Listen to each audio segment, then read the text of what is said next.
Y bueno, hoy es un día muy especial, ¿no? Esta luna es de Escorpio, se considera por todos los astrólogos que escucho, muchos como muy esencial porque, entre otras muchas cosas, tiene una oposición a Urano, ya está haciendo un trino maravilloso de agua, es fuerte, está en Casimi con Mercurio, está también teniendo una influencia importante de Marte, que está Marte en los nodos. Y cuando Marte está en los nodos, nos habla dos planetas que son muy importantes, son Marte y Saturno, porque Marte nos impulsa para ir hacia adelante y Saturno nos disciplina, nos hace encontrar cómo lograr ese camino. Y precisamente esta luna nueva en Casimi con Mercurio, y obviamente con Mercurio que de hecho está retrógrado, que creo que no hay quien lo dude, porque lo hemos sentido en todos los terrenos y en todos los planos, pero es una luna muy iluminadora que nos está diciendo, vayamos al fondo, veamos qué hemos logrado, qué es lo que hemos hecho a lo largo de este año fundamentalmente, y qué es a dónde queremos ir, hacia dónde queremos ir. Es muy probable que precisamente por su fuerza de agua nos esté tocando muy profundo a nivel emociones, a nivel, a nivel de esas decisiones que vienen muy desde el corazón.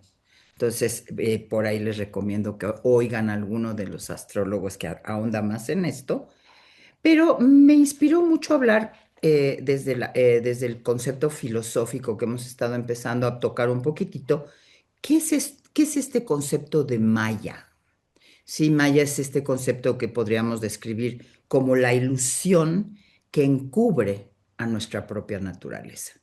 Sí, es como, es algo, es esta neblina que nos hace olvidarnos de nuestra verdadera naturaleza y que encontramos y nos empezamos a encontrar inmersos en un mundo, ¿no? Que estamos en un mundo de constante cambio y nos vamos yendo, nos vamos perdiendo con ese cambio, vamos sintiendo que el cambio es lo que somos y nos vamos quedando en ese.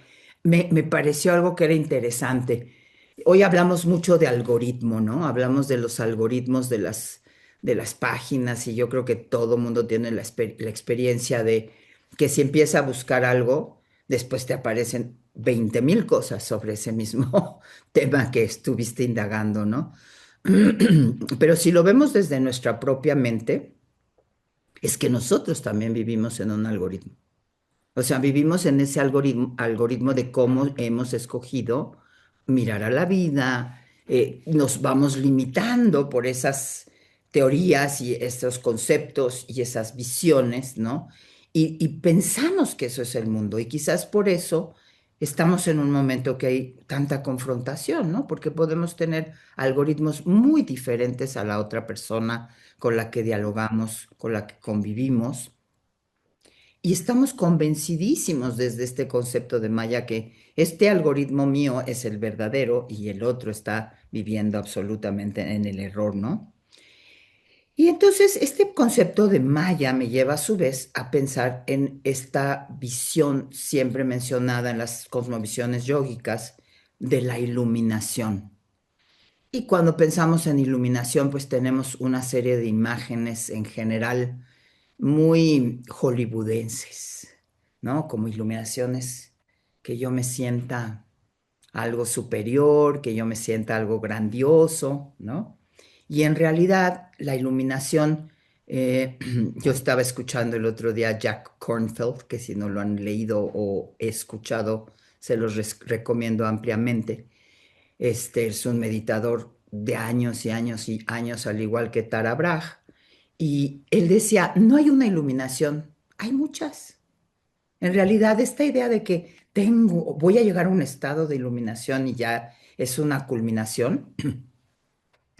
Iluminación son esos momentos donde tengo una capacidad momentánea de tener una claridad que no habíamos tenido y de repente ver las cosas con otra mirada, con otros ojos.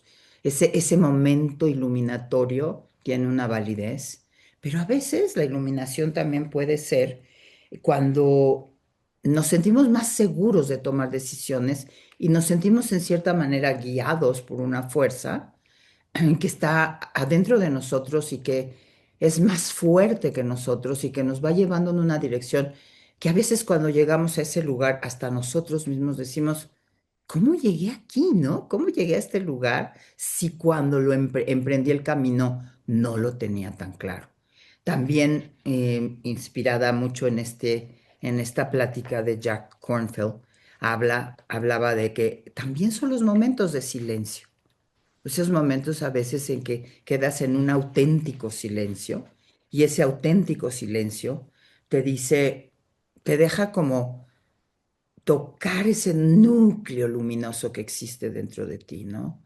Cuando ese núcleo luminoso que existe dentro de ti es tocado, ya sea por esos momentos de inspiración, por esos momentos de silencio, hay una posibilidad muy hermosa de que ese núcleo central pueda irradiar hacia la frontera externa y en esta frontera externa de quienes somos, podamos también influir profundamente en cuáles son esas fronteras que nosotros tenemos que cuidar con relación al mundo y relación a los demás, y que siempre tenemos que recordar que las fronteras son permeables, no son barreras, muy diferente una barrera que una frontera.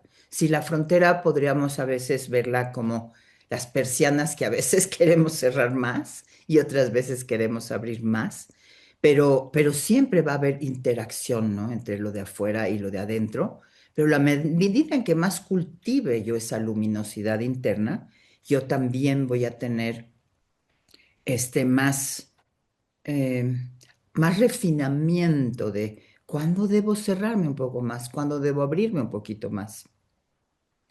Y en el chat les compartí, porque a mí algo que me parece también muy valioso de las aportaciones de la cosmovisión yógica es que nos hacen darnos cuenta que aunque no lo reconozcamos siempre, hay más estados de la mente que aquel en el que vivimos. ¿Sí? Quienes meditan lo saben. O sea, cuando entras en la meditación y la empiezas a cultivar durante días, semanas, meses, empiezas a ver que algo interno se calma, algo se aquieta, nuevas ideas vienen a ti, empiezas a ver las cosas diferentes, tienes más control sobre tu hablar, ¿no? Tienes esta posibilidad de escoger la pausa antes de decir o de hacer.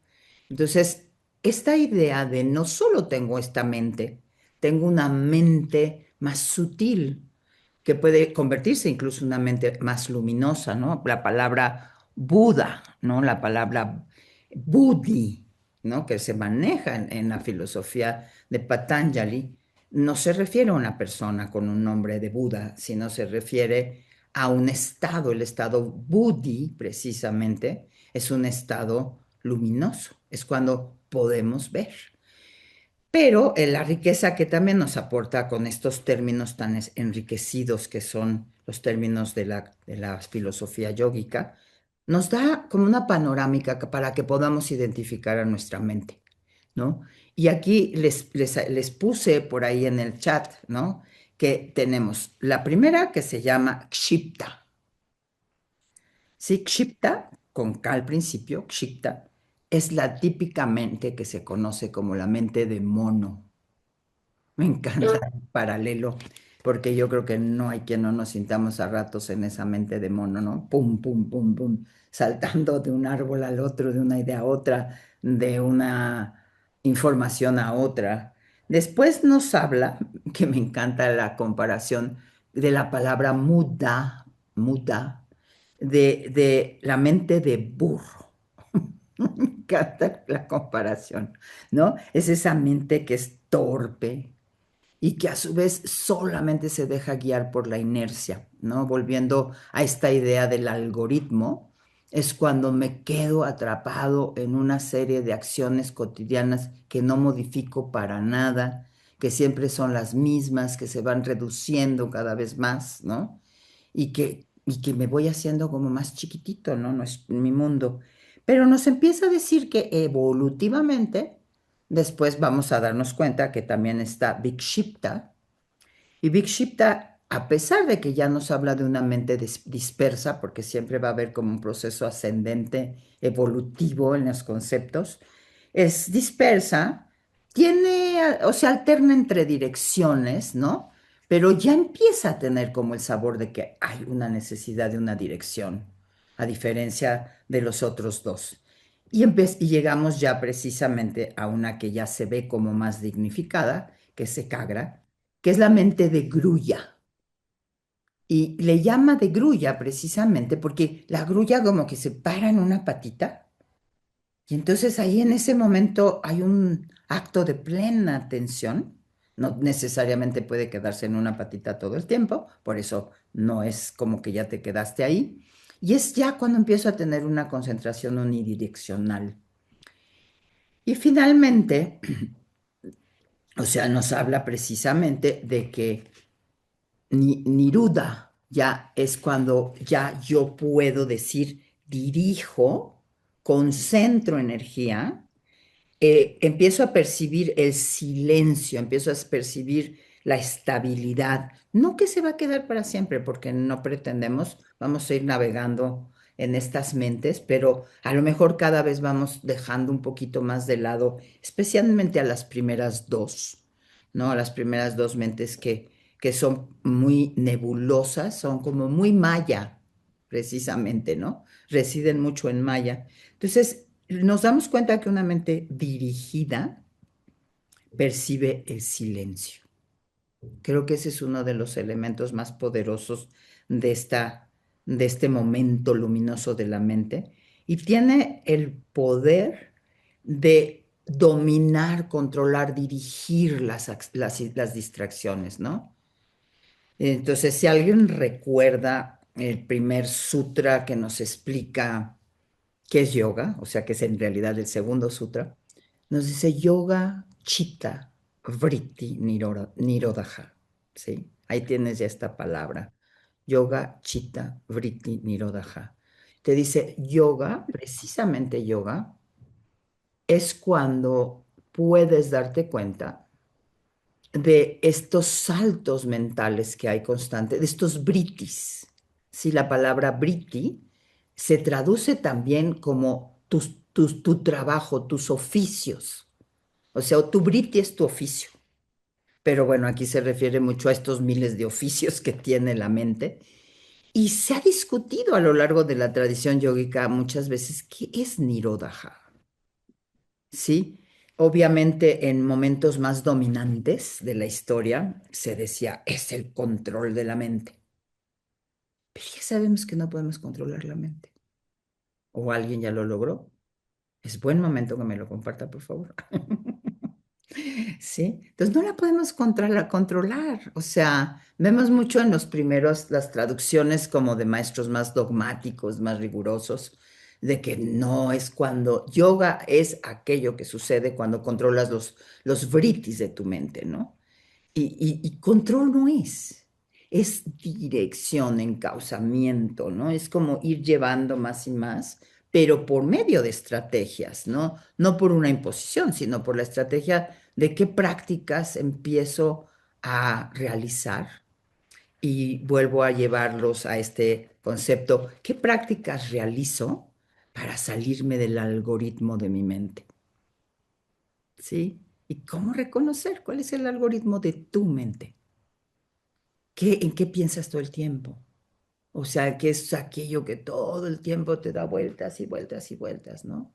A lo mejor tienes variedad, pero casi siempre no pasa de una variedad de unas tres o cuatro cosas, cuando mucho, y te van llevando a todas tus acciones como dormido, como te bañas dormido, desayunas dormido, o sea, estás como haciendo todo como en este multitasking en el que no estás presente. Entonces, Nirodha es cuando puedo estar presente aquí y ahora, ¿no? Y entonces en ese momento el velo de Maya se desvanece y me identifico con lo trascendente y ya no me identifico con lo pasajero, ¿no? Es si estoy en ello, estoy viviendo en el mundo, ¿no? No somos renunciantes, ¿no? Y creo que también ser renunciante pues es fácil en parte porque te retiras y pues ya no tienes la confrontación de los sentidos, ¿no? No por eso no valoro a aquellos que van a vivir a lugares donde su poder de concentración permea a todo mundo, porque finalmente yo creo que los monjes y que viven en retiro, no solo están trabajando para sí mismos, están trabajando para la conciencia universal, ¿no? También lo reconozco. Pero me refiero a nosotros que nos tocó ser grijastras. Somos grijastras porque estamos al cargo de nuestras casas, de nuestras familias, de los cercanos, de tareas cotidianas. Y es como desde ese lugar de grijastra, sí puedo también darme cuenta que a veces estoy en esa mente de mono, a veces estoy en esa mente de burro, a veces sí, voy como avanzando y a veces me regreso.